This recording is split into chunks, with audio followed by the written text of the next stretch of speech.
Welcome to Trek Table, your Sunday weekly podcast holding Trek space for Black, Indigenous, Brown, women of color, queer or otherwise, and our allies. Hello and welcome to the Trek Table. I'm Allison or DeLa and I'm your host. And today I am holding Trek space for anybody in a complicated relationship with a brother from your found family or otherwise. Hi, I'm your co-host, Claudia, and today I am holding Trek space for dealing with hostile environments, heat, tornadoes, racial injustice. hi, your co-host Maya, and I'm holding Trek space for societies and making space for all and who you are, who you love, and how you want to present and be in the world, and all of the magic that comes with that. Hi, I'm your co-host Marie-Reine, and I'm holding Trek space for folks who are struggling with reopening, especially encountering toxic personality types that we were able to easily avoid during the pandemic. Yes, and I want to say thank you. Welcome to the Trek Table Assembled. Welcome to everybody as we begin today's Trek Table. We also want to acknowledge that our digital equipment and much of our team for the Trek Table and Outside In Theater are here on the unceded lands of the Tongva and Quiche people. We are also grateful for the lands of the Ohlone people, where several of our team is as well. And we just want to be grateful to the Indigenous stewards of this land, the ancestors who came before, those who are here now, and those who have yet to come. We invite you to consider where you are, who are the Indigenous stewards of the land that you are on, and how can you connect and show gratitude to them. I'm going to invite everybody to go ahead, take a breath in through your nose and out through your mouth. Thank you so much. Hello and welcome to the Trek Table to everybody joining us here in our live digital recording studio on YouTube Live. Thank you. What's up to our room? We see a bunch of our friends here in the chat. We want to also say welcome to the folks who are listening to us on either the audio podcast archive or the digital video YouTube archives. Thank you so much for being here at the Trek Table. You know, as we get started, we always ask, what are we holding Trek space for? So those of you in the chat, we invite you to go ahead and send that to us. Who or what are you holding Trek space for? As we hold Trek space for all the pieces that we all named as we came into the show today. So we want to go ahead and give a little bit of attention as we start this ritual. We breathe for the land. Let's now breathe what we're holding Trek space for, yeah? Go ahead and take a breath in through your nose and out through your mouth.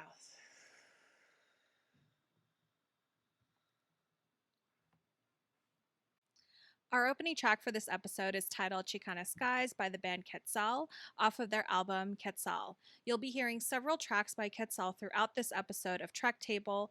Follow them at Quetzal Music on Instagram and see our show notes or the chat for a link to their merchandise and more. Yes, welcome to Trek Table episode 18. It's a lot of welcome today. Thank you, Marie-Reine, for acknowledging our friends in the band Quetzal for letting us use their music. I am your host and show creator, Allison or DeLa.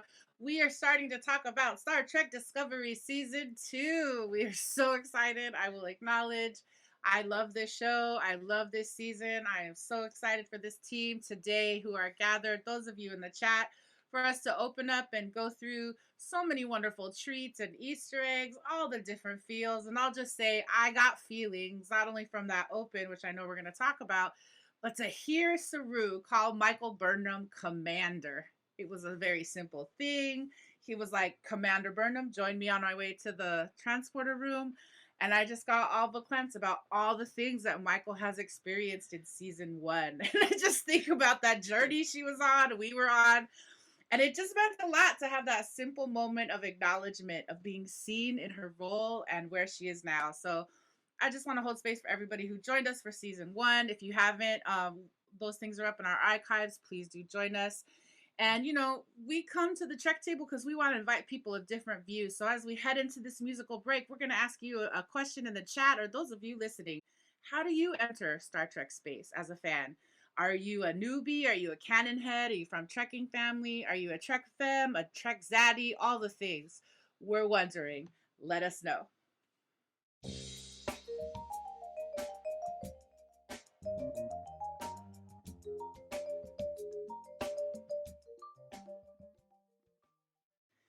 We are back.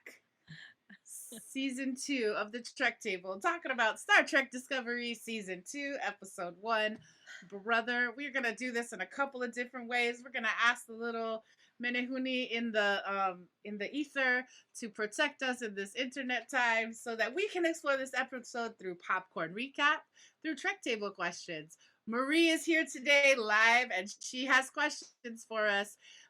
Claudia's going to lead us through the drama of Discovery design. Maya's got looks for the space runway.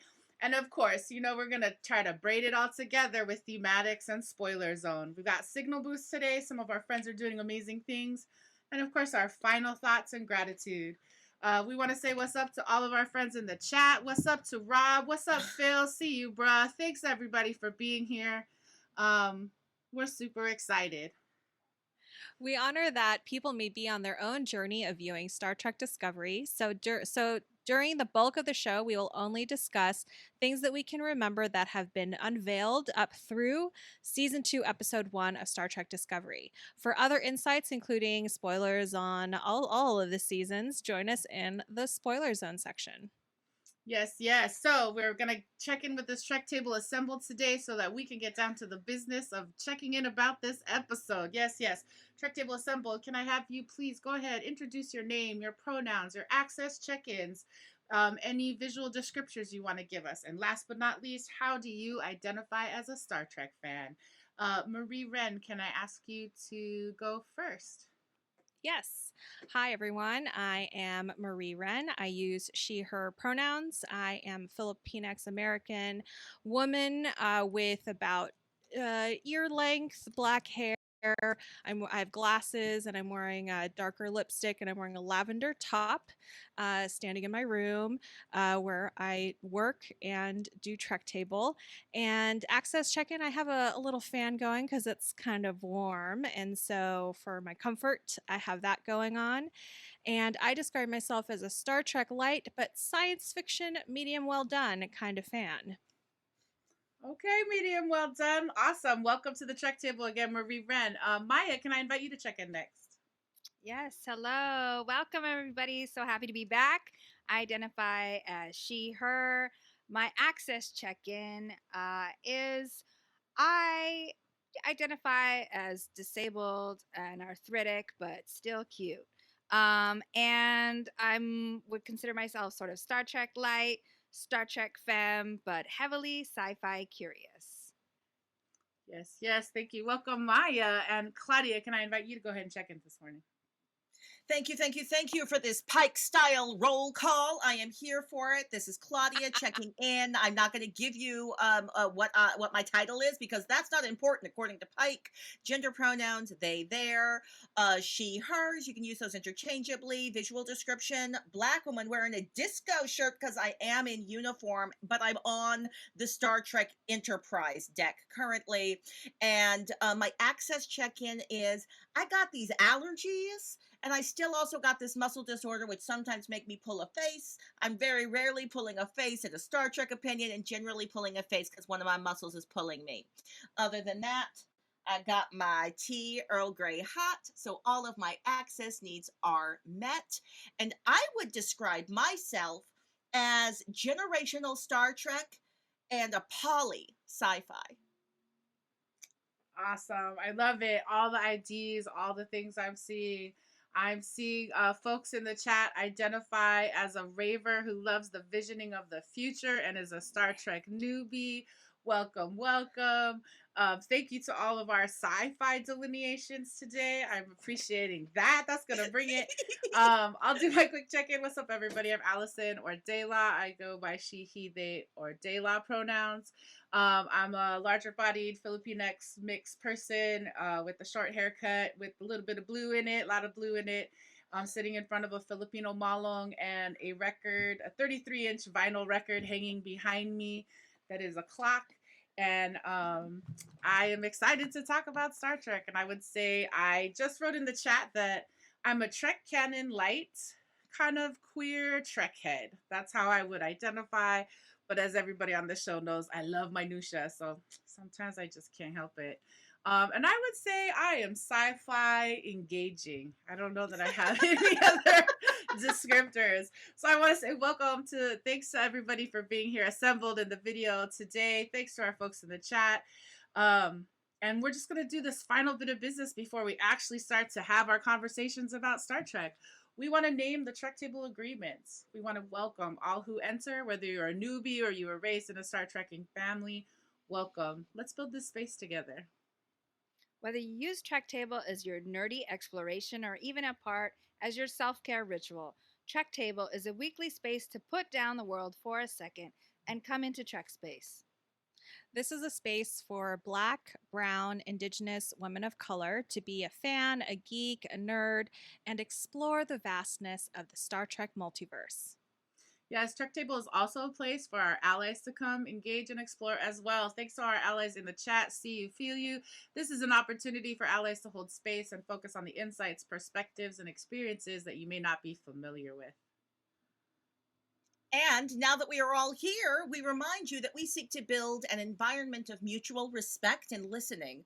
We understand we'll disagree, and that is part of the fun, but there's enough hate going on in the world, so we don't need that here. Please keep your phasers on stun. Great, so let's breathe in those agreements. Go ahead and take that breath in. And exhale. Awesome, we are met. Well, that brings us to our first Trek Table question, y'all. So this is going to be this is proposed to those of us here and to y'all in the chat. Please weigh in. What's your favorite original Star Trek item that you have seen in Discovery? Phasers? Outfits? What have you seen you liked?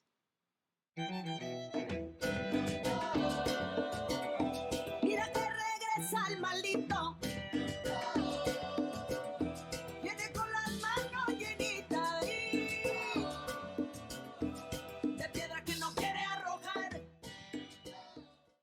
All right, and that was a sampling of Hollenbeck Gonzo by the band Quetzal, our theme song today for our Trek Table questions. So our question was, original Star Trek item that was seen in Discovery. What did you see? What did you like? I'm going to start with you, DeLa. What'd you see?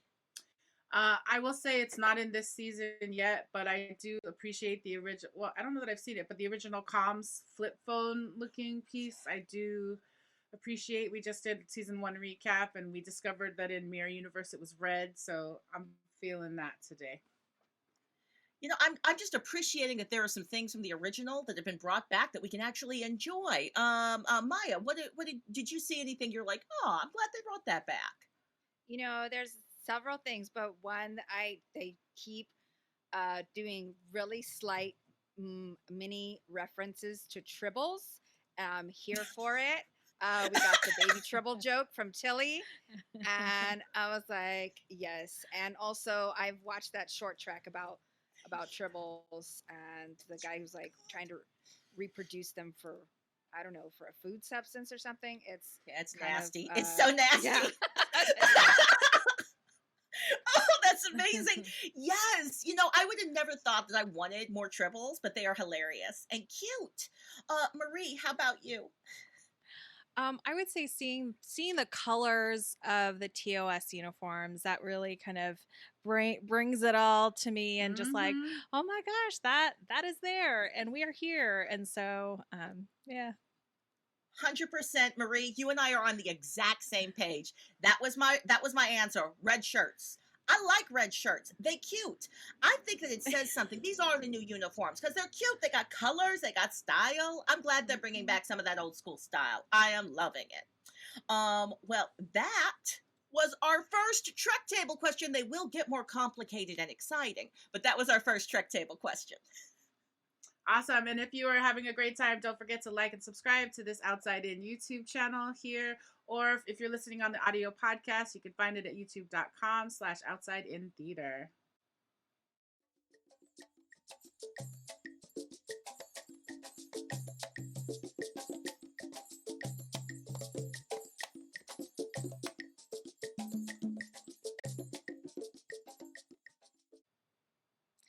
And with this song, Matanzas by Quetzal, we know it's time for Popcorn Recap. This game is simple. We have 2.5 minutes to share chunklets of the plot from this week's episode. Yes, today we will be talking about Season 2, Episode 1, Brother, written by Ted Sullivan and Gretchen J. Berg and Aaron Harberts, directed by Alex Kurtzman. So we really have fun with Popcorn Recap because Maya and I are both Star Trek newbies, and Maya's sci-fi curious. Claudia is from a generational Trek family. DeLa, as we've mentioned, loves minutia. And so, can we get it done? Brandon, please set 2.5 minutes on the timer. Can we get it done? Incoming transmission. All right, so the episode opens and Michael Burnham's like reflecting on her childhood with Sarek and Amanda and like how she first meets Spock, and the USS Discovery is like flying to the planet Vulcan to pick up the new captain, but then they receive this distress call from the USS Enterprise. So And then so people are going to transport on board, and then we see Captain Christopher Pike, Engineer Commander Nan, and cocky science officer Evan Connolly. But we were expecting Spock, so like, what happens? And Captain Pike takes an emergency command of Discovery, explaining that the Enterprise suffered catastrophic damage while investigating 7 mysterious signals scattered across the galaxy. Okay, and so after they get that, Stamets and Tilly, they're just like talking to each other, and he's all like, I'm gonna quit Starfleet because I'm so depressed, and I'm gonna become a Vulcan teacher, and because there's just too many memories here of Dr. Culber. right, and then they like drop out of warp, and then they're like in the middle of an asteroid field, and Pike's like, "Where's the red thing? Where's my red thing? I thought there was a red thing here, and nobody knows where the red thing is." But they find the USS Hiawatha, and they believe it's been lost since the war. And then the asteroid is composed of like non-baryonic matter. So, oh my gosh, so many things. No red thing. Right. They like can't get close to it, and they can't beam into the Hiawatha. So because of like gravity and all of the other stuff, they can't beam in. And so while so then they figure that they can use these like manually controlled landing pods that look really complicated, and then Connolly's like not listening, so then he flies too fast and too wide of a field, and then he's not listening to anyone, and he dies. And then inside the Hiawatha, they find Chief Engineer Jet Reno, not Janet Reno, but Jet Reno, nursing the last survivors with the help of her kids, helping robots. And then later, like after they all beam back, like they save everybody, they all beam back to the ship, they couldn't get this asteroid because it was like heavy or something, and they couldn't beam it. So what they do is they use like math to catch it, because that's the power of math. They just catch it in the back of the ship. Totally. And I will say, just to rewind a little, before they're able to use the power of math, Michael Burnham got stuck on the ship, right? And she the transporter didn't work, and she couldn't open the doors back up, so she's running, and then she sees the red angel. 3 seconds. And then they find the asteroid.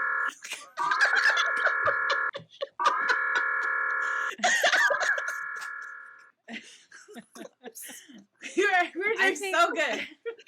Yeah, I think we got like most of the plot. I mean, and actually this last one that I was going to say could also be left out, but I'll say it for time's sake, because Burnham asks to go onto Enterprise and just to kind of like look around, because what has happened to Spock, because Pike tells her what happened, like that he's on leave. And so then she discovers Spock's personal log, and then he's like describing the nightmares of his childhood, and then she realizes something, and then just starts pulling things out of the screen. She just pulls them out, and so which we like turn into a dance move, and then that's kind of it. And the episode ends there. So yeah, so I think we basically won this round. Yay for us. I never like to ask for opinions whether we won or not. But I mean, that's the closest we've ever gotten. And if you're having a good time like we are and want to keep the dialogue coming, we invite you to like and subscribe to us on Instagram at Trek Table or on Twitter at Trek Table One. Join our convos.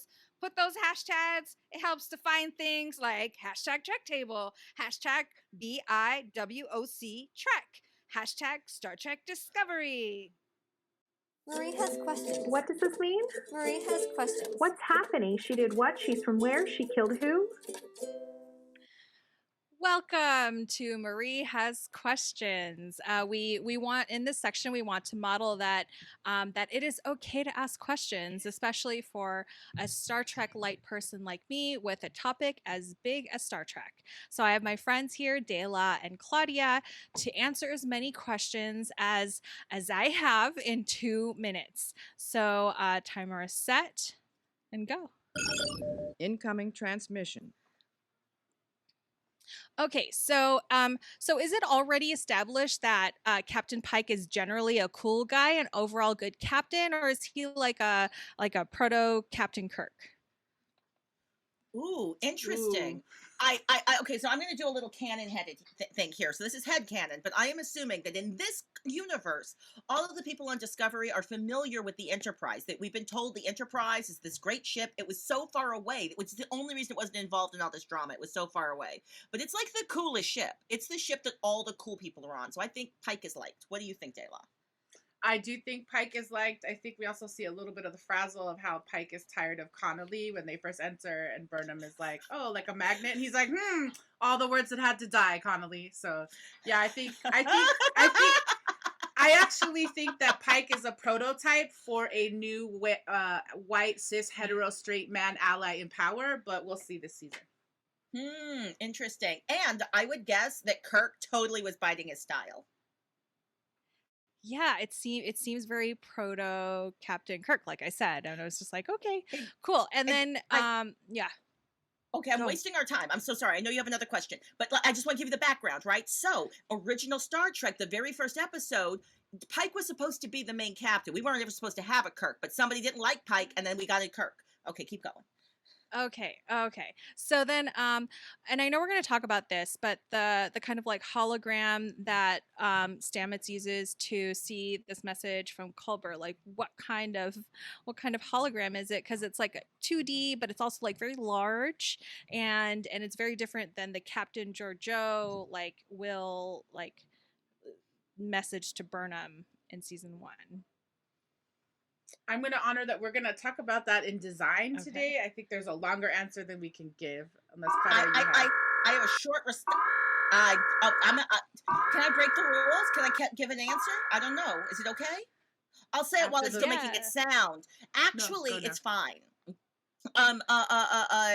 Star Trek Voyager has an entire episode where one of the characters is using some kind of old school technology that's like a thing that they put on the head that like allows them to go and see a hologram. And I kind of appreciated that this was an old school holodeck in a way. Okay, got it. Thank you. And that was Marie Has Questions. Let me see. Yay! Thank you so much, Marie, for that. We went deep today. Marie Has Questions. And we just want to say thank you for that deep dive. And if you want to go and check out some past episodes in season 1 of Star Trek Discovery, we're going to tell you later in the show about how to do that, about some of our past reads and other ways to get involved.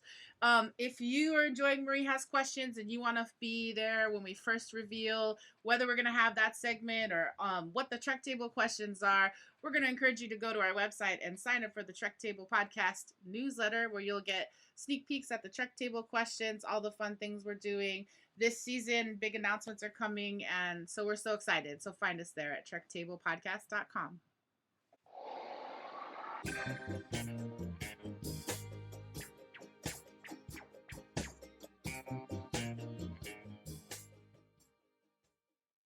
Hey, everyone. Well, we are here for some Discovery design. So let's dish on these design elements that are giving us all this drama. I'm excited.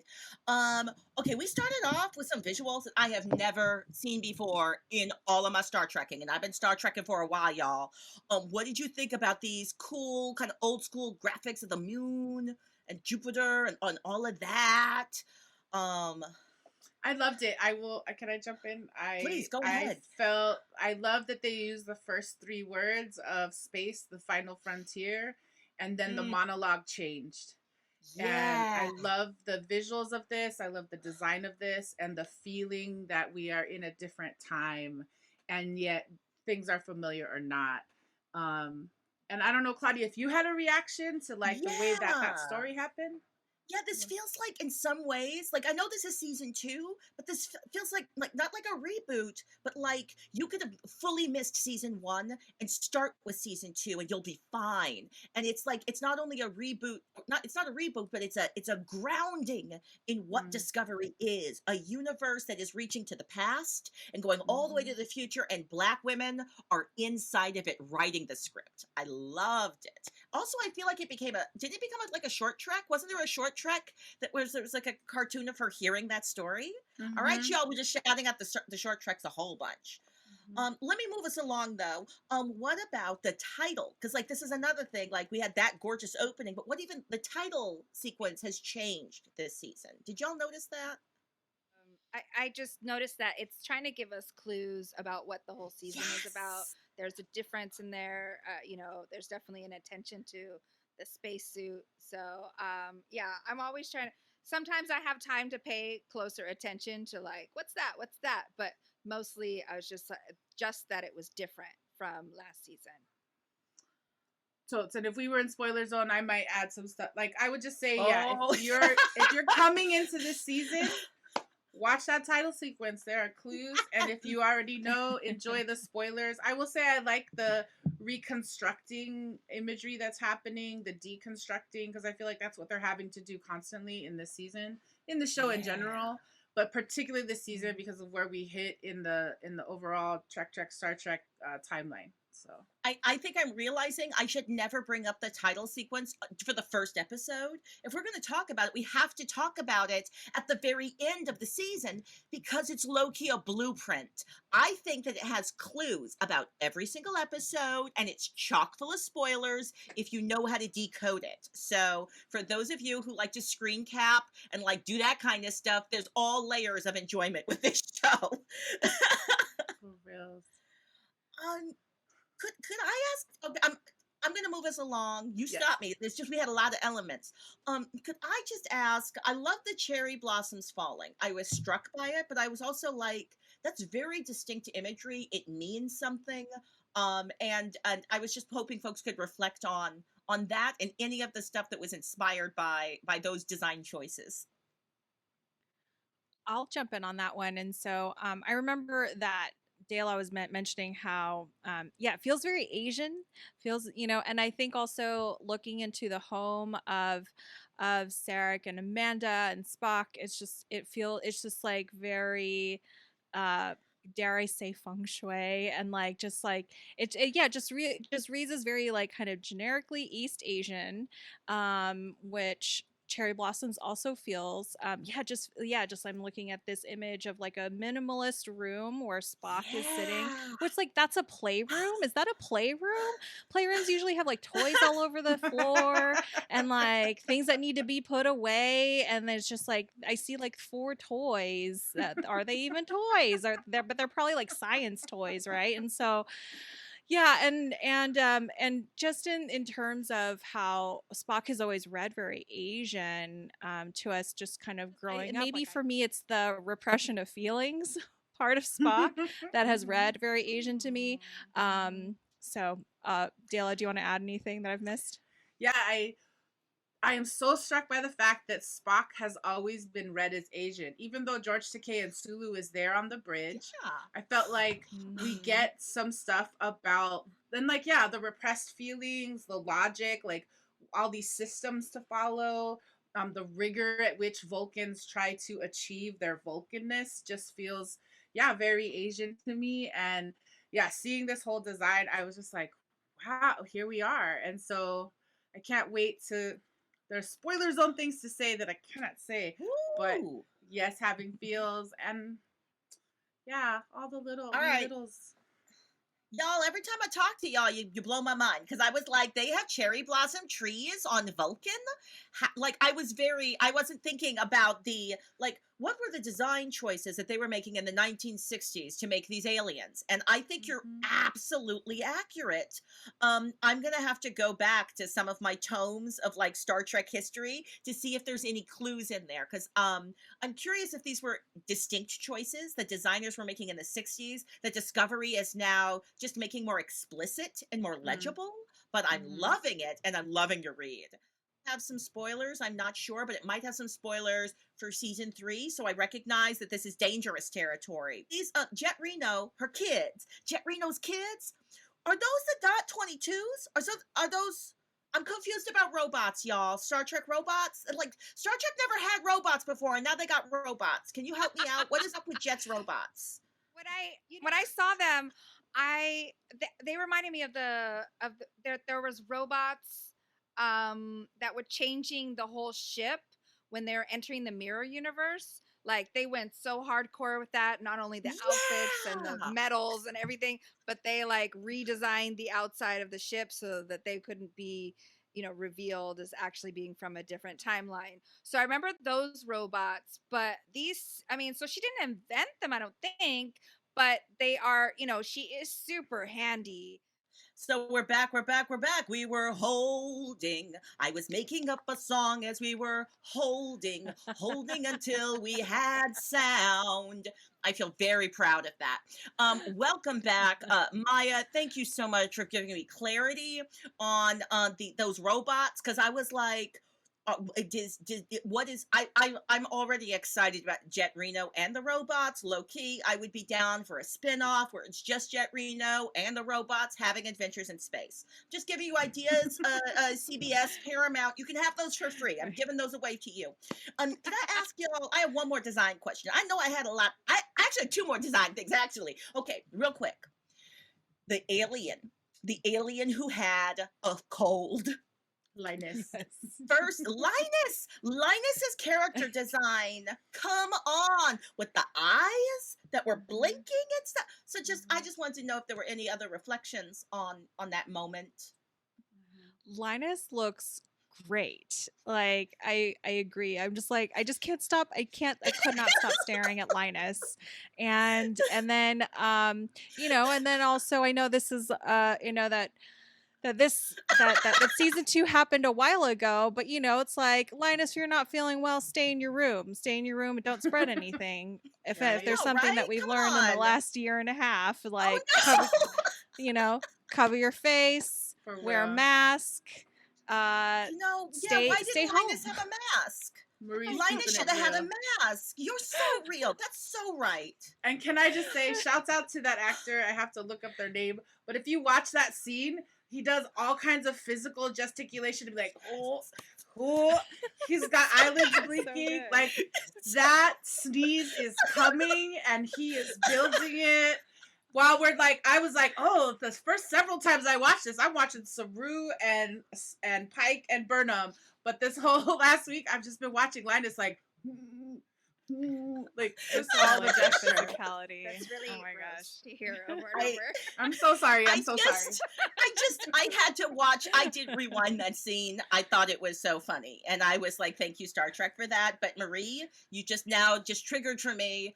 Masks in space, masks in the future. Where are my future masks? This is common sense knowledge. If they've got if they've got soul music in outer space in the future, they got to have this.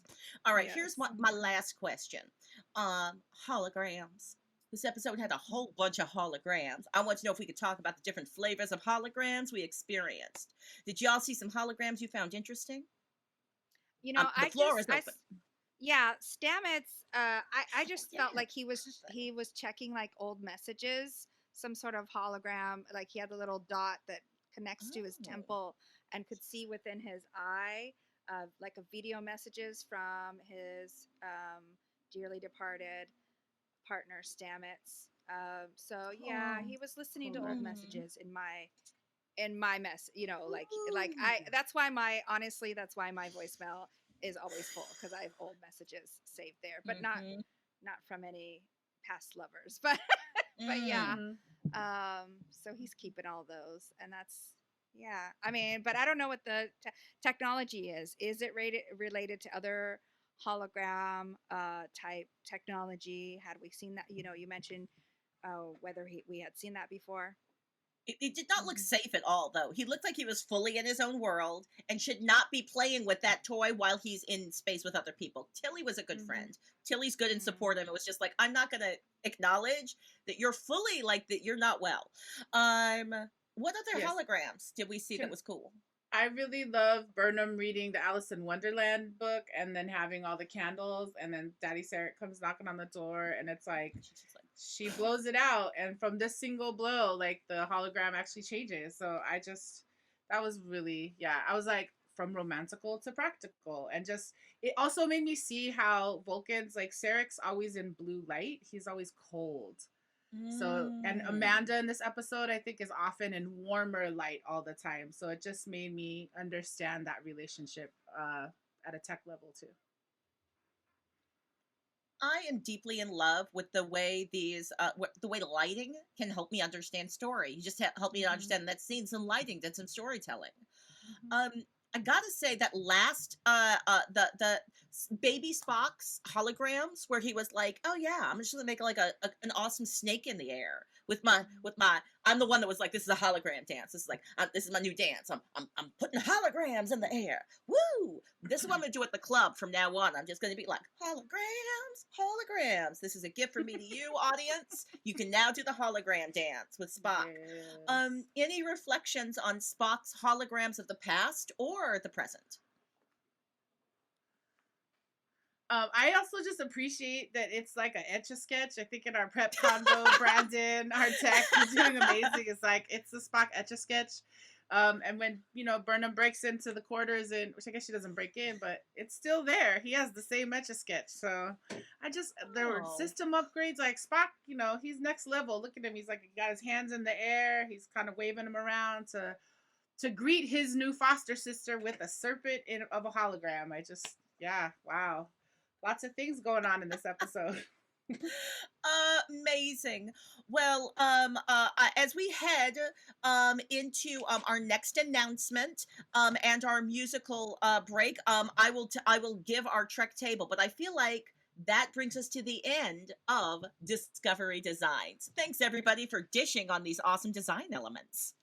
Yes, thank you, Claudia, so much. And, as we get close and we move through the calendar, next Sunday when we are scheduled to record is the July 4th holiday here in the United States. And we acknowledge that several of us on the Trek Table team live in neighborhoods where community will be celebrating and speaking through fireworks and loud pops and noises early in the day. So we're gonna actually go to not a live broadcast next Sunday. We're gonna go to a rebroadcast of a previous episode, which will be available, that is not currently available on Twitch or on our YouTube archive yet, or on our podcast. So you're gonna want to check that out if you're looking for something to do before the fireworks pop where you are, or you are looking for something instead of those fireworks. So check the TrekTablePodcast.com website for all the info and the schedule, and sign up for our newsletter because you'll get that link direct next week when we go live with a rebroadcast of a previous show. Brilliant. I love it. I love it. I love it. So as we head into our next musical break, we're going to hit ourselves with the Trek Table question number 2. What do you think of Captain Pike's catchphrase? Hit it.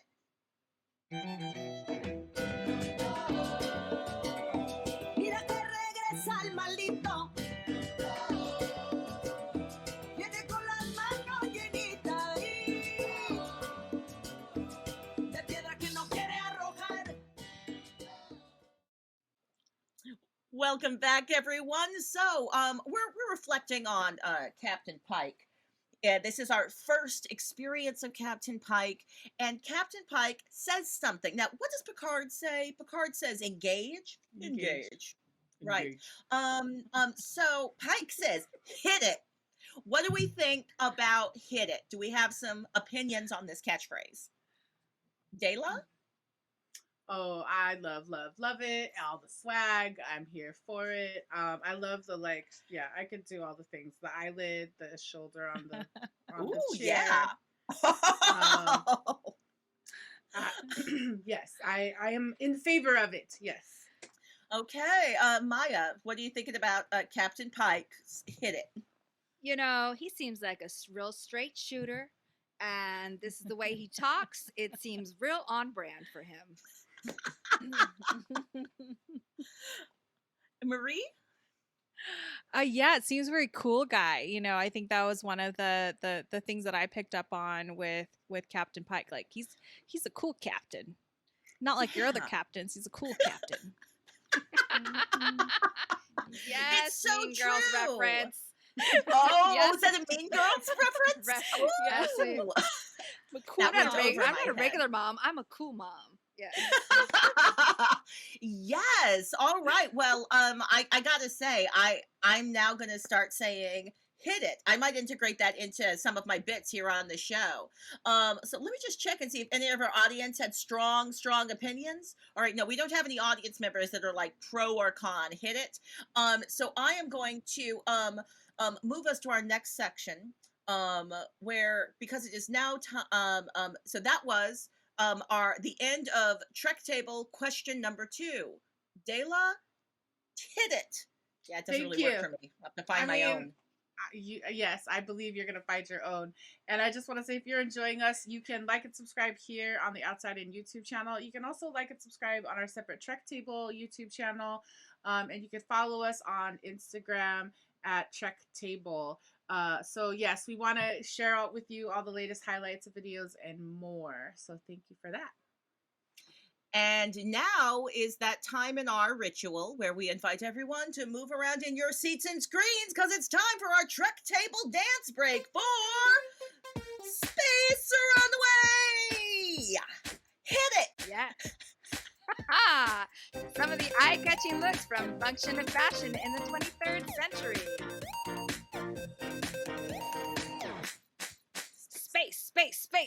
Space Runway. Welcome to Space Runway. This week we're doing highlights from season 2, episode 1, and 9 looks because we like to keep it sassy. Here we go. Starting with look number 9. Sarek is back again, looking unbothered at 5'10", catching a ride to planet Vulcan. I mean, whatever could happen? The ambassador always looking dignified, that's a given. Long robes with geometric lines, futuristic heathered gray fabric with a black lapel. But that, now that you've bonded with your daughter, looks like there's still some family drama. Uh-oh, here we go. Look number 8, new old Enterprise uniforms. Ooh, Captain Pike, Engineer Nod, and surprise, Engineer Connolly from the Enterprise beaming onto the Discovery. No Spock though, but hey, there's those familiar bright yellow, blue, and red shirts, easy to pick out of a crowded space elevator with similar laser stitching to Discovery shoulders. Different but the same. Pike says these are the new uniforms. Come on, giving us connections to original series era timeline. Yeah. Look number 7. Hello, Non. Who's the new red shirt? Cause it's Non is the red shirt who lives.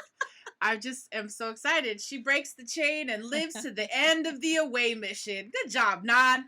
Her skirt length may not be as sexy 60s as the original series miniskirts, but at least she looks comfortable, right? Looking fly with your silver face, a facial adaptive device, and making you, and so glad that you made it back from that mission alive. Look number 6. What's under your spacesuit but new space jumpsuits? Enterprise crew must have brought the files for their new old Enterprise colored yellow, red, blue jumpsuits, which go nicely with Discovery's regulation silver. Shiny as all get out. Enjoy these onesies in all their glory until they serve as peekaboo sleeves when in the spacesuits. Gotta say it. Go, go, Power Rangers in space. Look number 5. You get a spacesuit. You get a spacesuit. Everyone gets a spacesuit. Gray spacesuits with white plates, introduced in the first episode of season 1, are back for the opening of season 2. This time, the crew of 4, bye Connolly, you talk too much. You should listen more. Um, the crew of 3 are mostly tightly sealed with these movable, action-ready spacesuits. But I hope you test the helmets because, oh no, why won't Pike's head shield go down? Oh, yeah, right. Dramatic tension. Glad it all worked out. Look number 4, Baby Spock. It's Baby Spock. I feel like he deserves his own song, right? Looking like a baby Spock. Okay, sorry. Looks like Baby Spock has not been sleeping well as we finally see this meeting of Burnham with her new half Vulcan but full emo brother. But look at that luxurious bowl cut. Defiantly taking his vitamins as his Vulcan hair is full, and he gets his own dark gray Vulcan robe with intense shoulder pads, adding to the severity and austerity of the, dare we say it, Asian inspired design of it all, including cherry blossom insert shots. Look number 3, young Michael Burnham. Wary of the curly-headed white lady in the tiara, young Michael, in shoulder-length natural curls, is welcomed by Amanda in regal red, and it looks like humans are the only ones who wear bright colors in this family. Catch those sleek matching bows on the front of Michael's all-teal dress. Mm-hmm. Look number 2, silver visor transporter dude. Ooh, bringing back the banana clip visor, this time detailed in silver mirror diagonal lines and even bigger mirror geometric pieces on his bald head, making him look like a disco ball transporter machine. What happened to that other transporter DJ? Too many secrets got him transferred? No matter, transporter DJ, you saved our life. It's a sacred vocation, and we appreciate your service to getting everybody back there and back in one piece. And look number 1, Jet Reno. Meeting Commander Reno first by voice through her robot kids, delivering punchy one-liners that lead the crew to her crashed ship-like lair. There, she's keeping her crew mostly alive with her mad scientist goggles and purple gloves covered in Telluride blood. Nice to meet you. And that's Space Runway for this week. Fashion, form, and function in the future.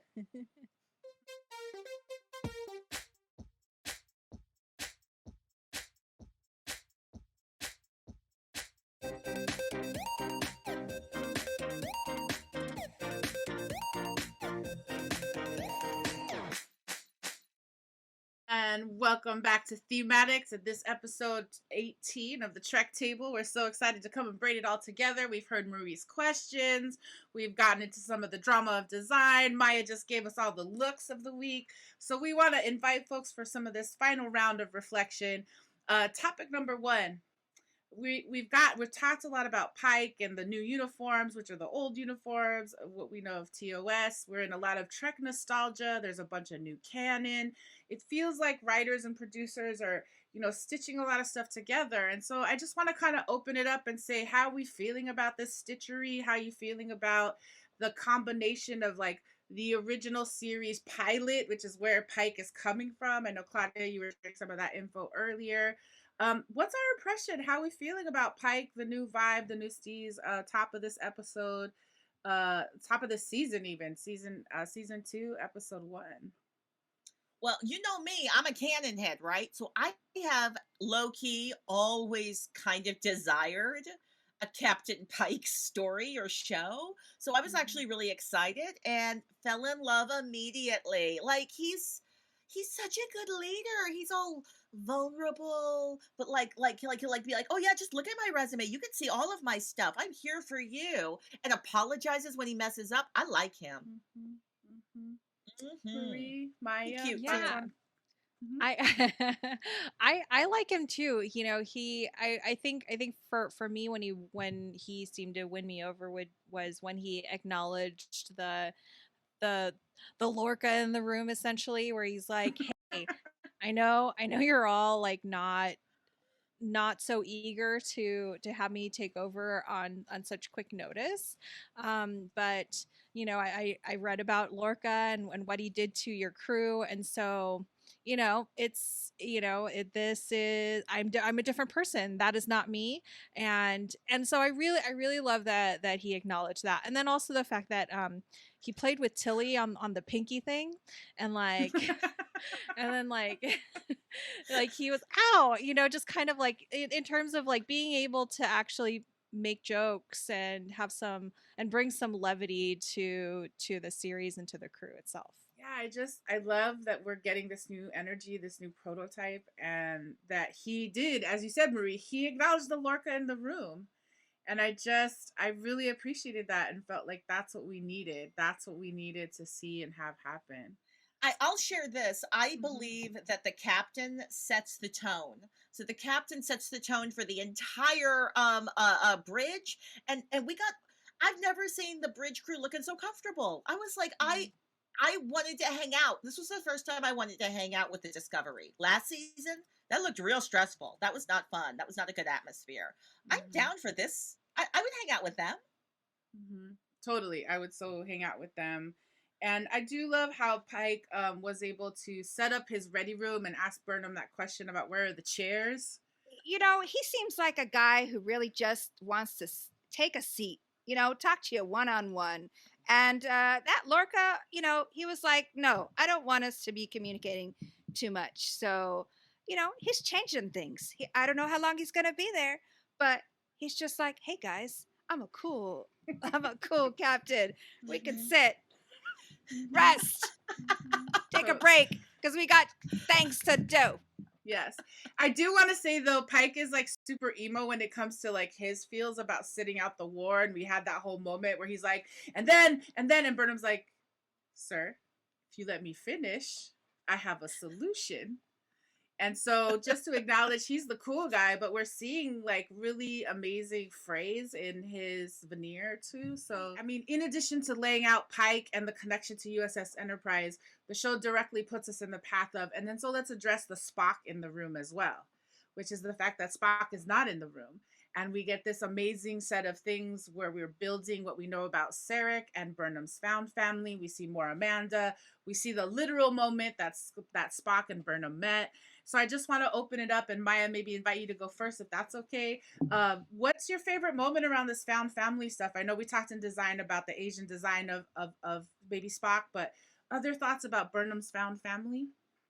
It's really amazing because she's been through some trauma. She has every right to be kind of hesitant. Who knows why Sarek has decided to bring it into the family, but it's because of his human connection with his wife and his half human child.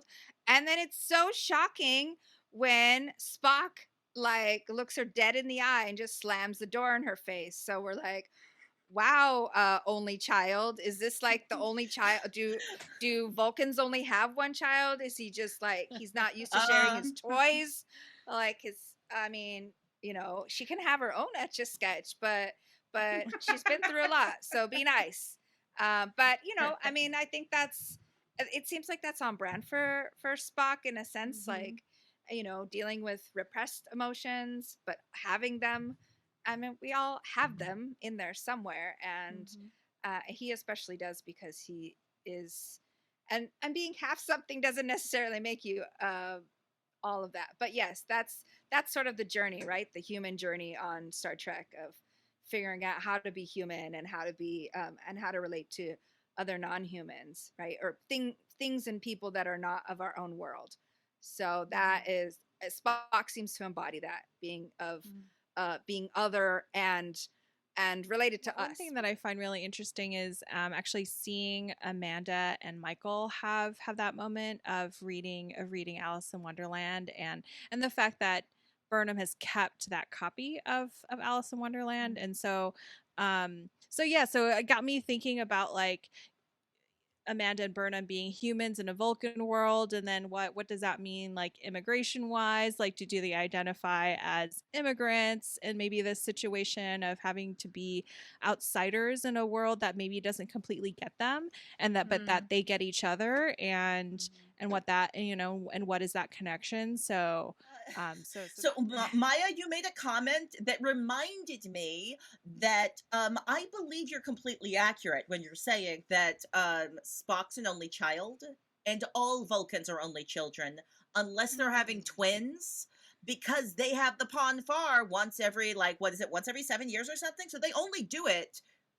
I can't believe I'm talking about Vulcan sex, but I am.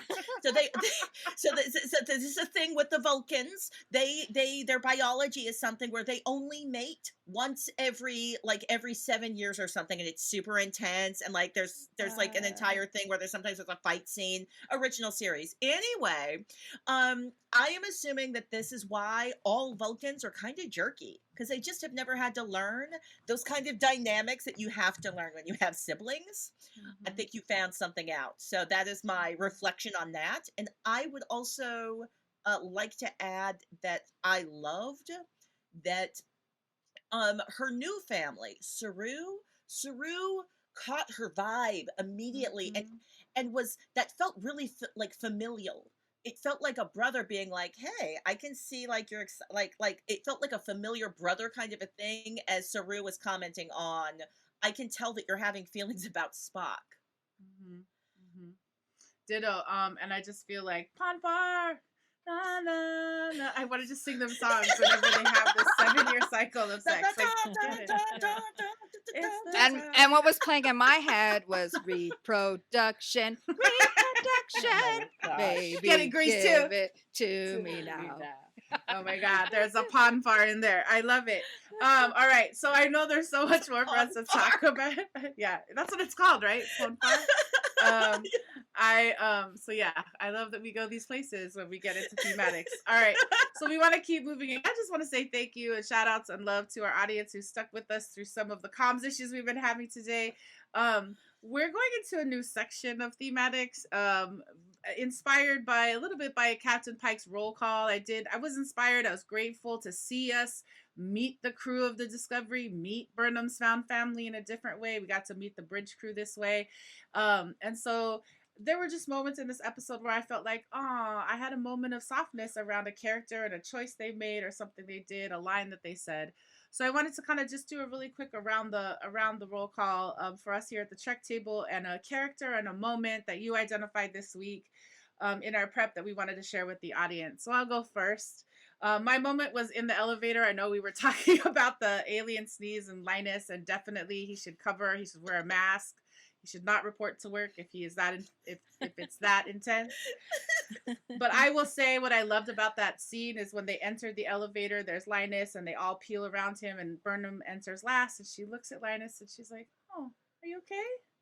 And then, and then it gives Linus the opportunity to say, "No, I don't feel well." So I just felt I could see her bonding with the crew. I could see her being there. So that was my shout out moment today to Burnham. Claudia, do you want to share with us the roll call shout out moment you want to highlight from this week's episode? I want to do a shout out. I'm going to do a shout out for Dr. Pollard. Dr. Pollard representing in like 20 seconds of screen time. Her line was so short and I laughed so hard. Because she's just like, I think Michael Burnham is just like blah, blah, blah, blah, exposition to Tilly, blah, blah, blah, blah. I'm a bad patient. And all we hear is, "I'll second that." And I laughed so hard. That actress just dropped that line so well. And I like that the show was like, "Oh yeah, we have this other doctor. Bond with her." Dr. Pollard for the win. Get it. Thank you, Claudia. Marie-Reine, do you want to do your shout out to the crew member who touched you this week in our roll call? Yes. Jet Reno, Tig Notaro, and all of those line reads. And I know we talked about Jet Reno a bit in Space Runway, but come on, an armistice with the guys who drink blood wine. Like that was another laugh out loud moment for me. And just that line reading, it's just so good. It's so good. Yes. And Maya, the crew member that you want to shout out this week in roll call, who touched you? I mean, Tilly is just so excited to have moved from, what was it, cadet to now Ensign Tilly. And she's like, having that awkward moment with Captain Pike. mentioning how beautiful his nail beds are. I mean, I think these are all the things that we think and just don't say. And I'm with you. I'm a blurter sometimes, and she thought she broke the captain because his pinky wasn't on the right pad, and he was so fun in his response too. So yeah, love me some Yes. Tilly. Yes, I love it so much. Friends in the chat, we are interested. Any characters stand out to you this week? Any favorite lines? One of the lines we threw around was, "Do not covet thy neighbor's starship, Commander." Pike says that to Nan. So, loving all the quotes. We want to say thank you. We know that Thematix would not be complete if we didn't jump into the spoiler zone. And today we're just going to have Claudia and I jump in for about 2 minutes. So if you're watching Disco in synchronous order and you don't want to ruin it, you want to keep your experience unveiled, you can mute us for 2 minutes. If you're visually watching, you're going to wait for the red spoiler sign to go to green. But all that being said, Brandon, let's get ready to head into the spoiler zone.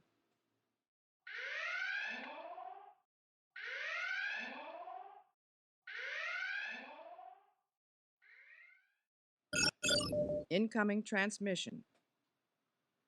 Okay, I can go, Claudia, but I want to give space. Yeah, 2 minutes. So go. Do you want to go first? Or you want me to go first? Okay. The only thing I have to reflect on is Tilly's line hit me so hard, having seen all 3 seasons. I was like, oh, I see you writers. I see you writing this so that on the second rewatch, I will go, oh, yeah, of course his spirit, of course Culber's spirit is on the ship, and his vibrations are there, and it's somehow he's caught up in the mycelial network, and he's coming back. Dr. Culber is coming back, y'all. Yes, and I think the line you're referring to is when Tilly says to Stamets, he's like, "Pouty, pouty, I'm gonna leave. The ship has too many memories." And Tilly says, "But unknown things and big energies are why you love science." And Stamets is about to go off on her, and then he's like, "Tilly, you are incandescent." And then, like, I gotta say, he insults in the nicest way, where I was like, really you're does. such a jerk. Incandescent. Anyway. Yes, and here's what I want to say this last 54 seconds is I am so excited about this journey this season. I am clinging to this discussion of Burnham as the responsibility hoarder that comes up in season 3. And this is the season where she's unpacking a lot of her internalized behavior and recovery and trauma survival and resilience from what happened after her parents. And this episode start is titled Brother, but I feel like what I love about this season is the undercurrent of mother, and the fact that we're going to get Gabrielle Burnham, and we're going to finally see this thing. We're going to understand. And when they say the line, like, Michael's parents died in the unthinkable, I was just like, and just like Harry Potter, Michael Burnham is the girl in the closet who lived. Oh, wow. And I was like, she lived and she heard it all. And so we're going to watch her unpack all this trauma this season so she can come out and heal and be the Michael she becomes in season 3. Okay. I'm in that right now. Transfer of data is complete. Amazing. So we are back. We are waving visually at Marie and Maya, who are looking down and doodling, as is the practice. I keep wanting to say a funny thing that would be terrible to hear if you came on camera, like, and that's the secret to why transporters work, or something very silly. Welcome back. Easy. Great job, Marie and Maya. So you were doodling. I just want to offer real quick, if there's an opportunity to see your doodles. Welcome back to audio podcast listeners and our folks in the YouTube. Marie, do you have a doodle you want to show us really quick, or just describe? You don't have to show the word. Oh, I'll show it, and I call it, which way? This way. The power of math, people. And so it's them catching the asteroid, and I just got really excited about filling up a lot of space. So amazing, thank you. Maya, do you have a post-it you want to share with us in the doodle during spoiler zone? Yes, it's a very intricate picture. I don't know if you can see it. Let me see. Put it close. Yes. It is supposed to be a Vulcan Etch-a-Sketch with a big, giant, chunky pen. But this one has dials on it because it's an Etch-a-Sketch. and then there's a cherry blossom underneath. Amazing. Thank you for those doodles of the power of math and the power of the Etch-a-Sketch with the lotus, the pencil, and all the things. Thank you. That, in addition to Spoiler Zone, is our thoughts on Thematix for Star Trek Discovery Season 2, Episode 1, entitled Brother. If you want to help us continue to hold Trek space for allies and our women of color as we talk about Star Trek fandom, we invite you to support what we're doing by finding us at patreon.com/trektable. And as we head into our final musical break, Trek Table question number 3. What's up with privacy on a Star Trek ship? Burnham can just rifle through Spock's stuff like that?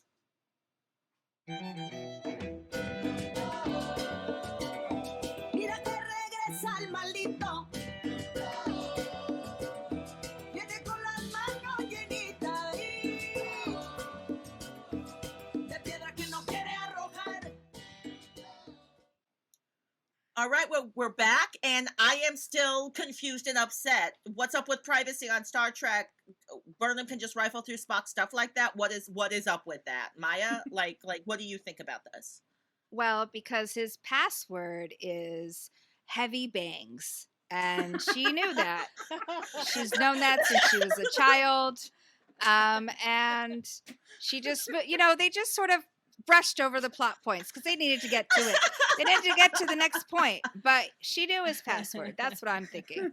Okay, so what I'm hearing from you is his stuff is password protected. So, okay, maybe it's okay. I see that someone in the chat has said maybe there's no such thing as private property in the future. Oh, that's a really good point. Okay, maybe I'm less mad about this.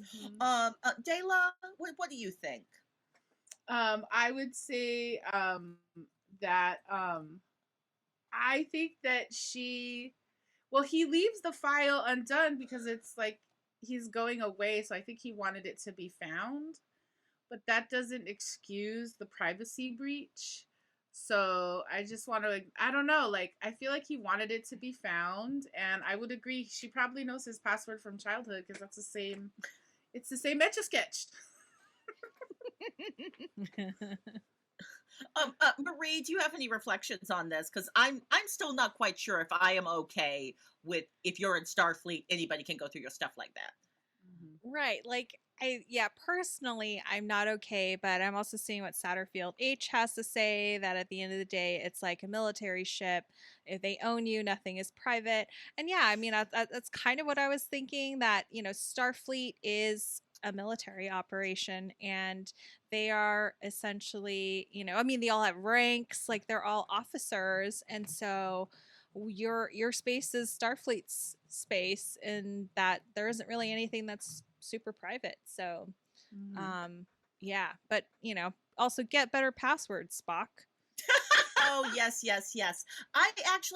I'm wondering now because maybe there's no such thing as private property in the future. It made me think Starfleet is supposed to be a sort of post-scarcity society. So there is an idea of, owning things isn't as big of a deal. Maybe there aren't thieves on the ship. Like maybe that doesn't take place. I feel like that was only like a plot point on The Next Generation when they had guests on the ship. So thank you for helping me to process.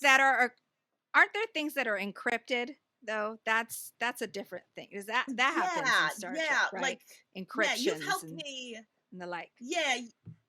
Yeah, Maya, you've all helped me to feel a little more at peace with this, because I was troubled. I was troubled about Spock's things, Michael's like presumption. I was like, what's up with you, Michael, just doing that? I was troubled by Pike letting her do that. I was troubled, but y'all have helped me to reflect, get some perspective. Folks can put encryptions on their things. I think that makes a lot of sense. So just thank you so much for allowing me to process that. And that brings us to the close of our Star Trek questions for this week.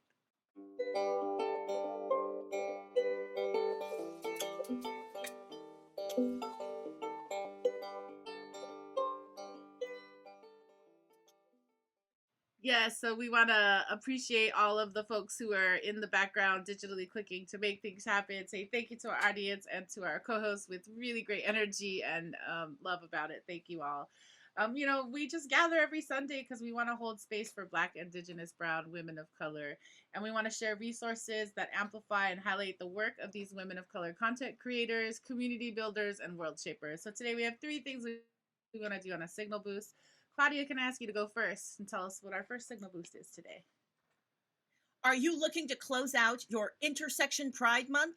We invite you to check out or rewatch Mosquita y Marie. It's a stunning coming-of-age story by Aurora Guerrero, and it's on Netflix. We also want to give Aurora a shout-out for her amazing work on Queen Sugar. It's amazing. Follow Aurora on Twitter at AUROG24.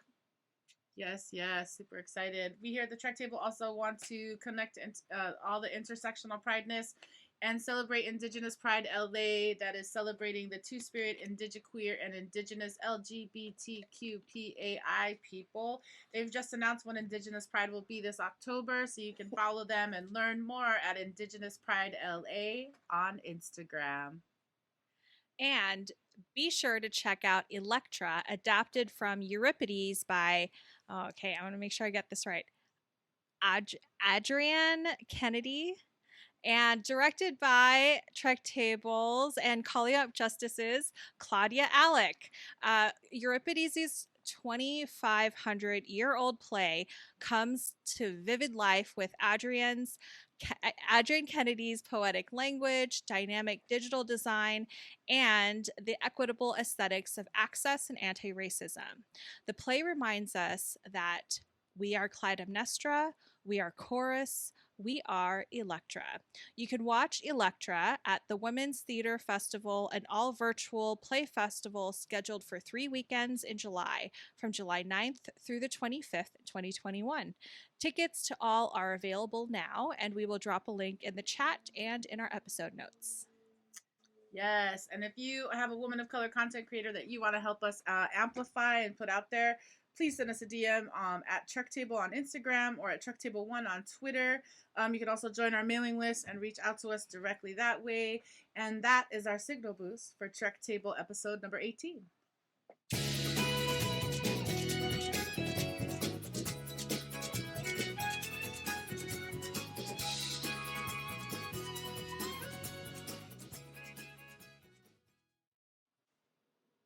Amazing, and we are back. Thank you all for joining us for this episode 18 of the Trek Table, as we have started to unpack our thoughts about season 2, episode 1, entitled Brother of Star Trek Discovery. So we're gonna go around and share our final thought for this episode. Maya, can I invite you to go first? What's your final thought today? Yeah, I mean, we're sort of introducing this tension of sibling rivalry, but so far all we have are some of Burnham's memories, and then also from last season when we went into Sarek's mind, right? So yeah, but we don't really, we have it, he's not there yet, and it I feel like they're just going to keep pushing that and building that to some degree. So I think it's really interesting what they're trying. It seems like they're trying to maneuver and weave a lot of different things here about, again, bringing in older viewers, or viewers who are more familiar with movies, for example. I know a little bit about Pike because of watching one of the J.J. Abrams movies, that he's like a mentor, I think, to Kirk? to Captain from the original series, Kirk. Captain Kirk? I knew it.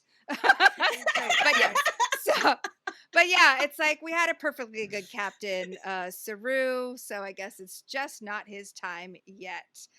We still need another white human captain for now. But, he seems a little progressive. He seems to listen a little bit, so we'll see where we go from there. And obviously Spock is a well-loved character, and that's why we just can't get enough of Vulcan family dynamics. I am loving that on this first episode, I am connecting with the bridge crew. Roll call. I'm wishing they had done the Shibuya so we could have a little more flavor Mhm. to it, but Saru, just Saru. I like them actually connecting to these characters as human. Like it's a healthier story and maybe it's a healthier set. So I'm feeling it and I'm here for the rest of the story. I can't wait for episode 2. My final thought is just an awareness around, wanting to build community with folks and looking to invite Indigenous women to engage in dialogue with us, to come and be on the show with us. I just want to say, like, last season we were talking about colonialism and imperialism, and I recognize that we started some conversations that we didn't get to finish. And so the fact that Reno comes to us on the USS Hiawatha makes me also connect to a lineage and a history in the United States. And so it makes me think about what has been before and who are the stewards of those stories and who are the descendants of those truths. And so how do we hold space? So I just want to say, like, in all the things I'm loving about the show, I'm also continuing to challenge myself and us to think about how do we continue to make more space. So I want to acknowledge that as the showrunner, that I'm seeing this moment, I'm seeing these moments for us as a show, and just really interested and excited to have this dialogue with our table as it continues to grow. Marie, what about you? What's your final thought today? My final thoughts are actually around what we see of Tilly and Tilly's journey of being in the command training program, and so like what just in terms of new leadership. And those are our final thoughts today on Star Trek Discovery Season 2, Episode 1, Brother. And we hope that you'll join us on Sunday, July 11th, when we come back to live broadcast, when we talk about Star Trek Discovery Season 2, Episode 2, New Eden. And we will have a special guest join us that week. And I'm going to say I would like to invite you to join our mailing list. And so we're going to announce that first to our subscribers, to the folks on our mailing list. Super excited, super cool. And those are our thoughts this week on Star Trek Discovery Season 2, Episode 1, Brother.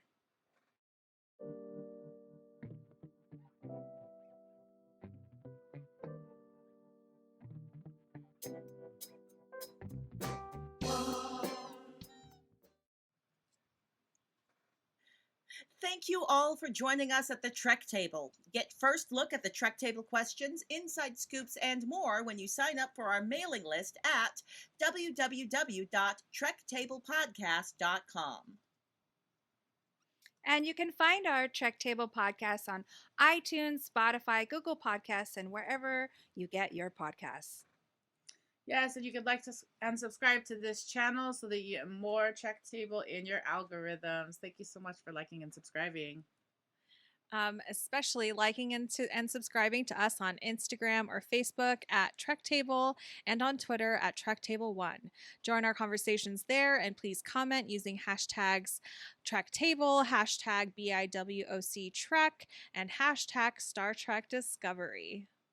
Yes, and I just want to say thank you so much to Claudia, Maya, and Marie-Reine for being here today, sharing your insights, going with us as the comms go in and out, and we experience the back end of Mercury retrograde. You all have been amazing and awesome. Thank you. We started today's show, this ritual of holding Trek space, by holding Trek space for anybody with complicated relationships to a brother, found family or otherwise, by folks dealing with hostile environments, heat, tornadoes, and racial injustice, for folks who are in love, all of the love, and how you present and want to be in the world, and supporting all of the magic that comes with that. We're also holding Trek space for folks who struggle with reopening, especially encountering toxic personalities that we were able to avoid during the pandemic. Those of you in the chat have been holding Trek space for those in the Pacific Northwest in the U.S. experiencing super heat for the first time, and we're sending love to all those athletes trying out for that Olympic squad. We'd like to thank the Trek Table production team, executive producers Allison Dela Cruz and Luzma Minajadiwala. Thank you, production coordinator Brandon Chang. You are amazing. Thank you, artist coordinator Terry Hashimoto. You are amazing. Social media manager Isil Boerlasa. Amazing, amazing. And stage manager Ariana Michelle. Deep, deep gratitude and thanks to Outside In Theater, with extra thanks to Arlo and Alex. Thank you to Visual Communications, and thanks to all of our friends across the Star Trek universes. Yes, Trek Table is a service mark of DeLa Projects LLC. We want to say thanks to coming to this Trek Table episode number 18. Let's close out this ritual for today. Go ahead and take one more big breath in and out. Yes, and we hope that you will join us in the rebroadcast on July 4th here Sunday on the Outside In YouTube channel, and come back and join us live July 11th as we dig back into Star Trek Discovery Season 2, Episode 2, New Eden. We'll be holding Trek Space for you until then. Until then, have a great week or two.